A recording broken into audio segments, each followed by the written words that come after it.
Now that we know a little bit about what a wave is, let's talk about parts of a wave. So a wave, if it's periodic, is going to create what we call simple harmonic motion at each point. What that means is something is oscillating at that point. We'll cover simple harmonic motion after we do forces. For now, just think about the fact that each point is oscillating in space. So if you looked at a longitudinal wave, as the energy flows, in this case to the right, each individual particle is oscillating from left to right. In a transverse wave, with the energy still transiting to the right, each individual particle is now oscillating up and down. So in a longitudinal wave, the particle movement's in the same direction as the energy transport, or parallel to, and then in a transverse wave, it is perpendicular to the direction of the energy movement.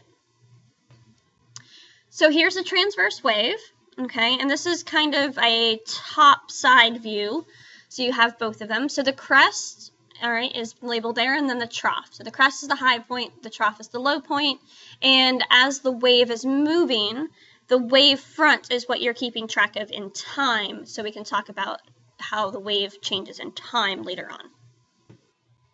Next, we're going to talk about longitudinal waves. If I have a tuning fork and I hit it, it will produce sound in a pipe next to it. So you'll see there are places where the air molecules in the pipe are kind of squashed together. Those are called a compression. In between, the spaces where the air is not as close together, it's called a rarefaction. So if you remember the video of the slinky in the previous video lecture, you'll remember that there were places where the little coils were bunched up. That's the compression, and the space in between that one and the next one, if it was periodic, would be a rarefaction. Okay, here's a picture of a standing wave. We'll talk about how these are formed and why a little bit later on, but this is just to show you a wave in motion. So from one end to the other, there's one complete cycle. So this is a wavelength. We indicate that by the Greek letter lambda, which you can see in the picture. All right, you can measure this from crest to crest or trough to trough, or from any point to the next equivalent point in the cycle. All right, you'll see in the middle there's a place that doesn't move very much. All right, if the two ends were truly fixed, it wouldn't move at all, and so that's called a node.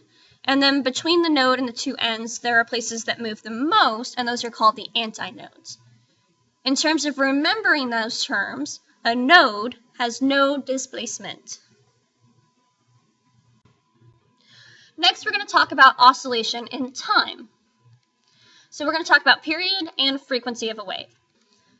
So not only does my wave oscillate in space, it oscillates in time, as shown in this picture. The period is inversely proportional to the frequency. So the period is indicated as the variable capital T, all right, because it is related to time. It has absolutely nothing to do with how far the wavefront moves in that same time period. Okay, it is purely the amount of time between each wavefront hitting the crest or hitting a trough.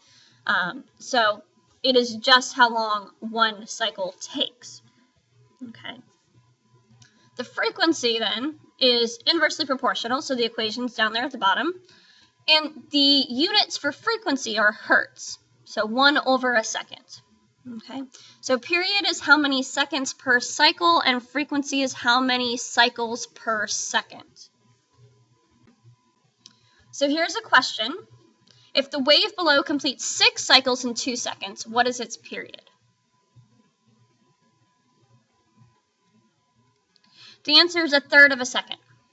That's because a period is the seconds it takes for one cycle, and since there are 2 seconds in 6 cycles, that's 2 divided by 6 is 1/3. The AP equation that you see on the equation sheet, this one, is the only one that has a trig function actually in the equation.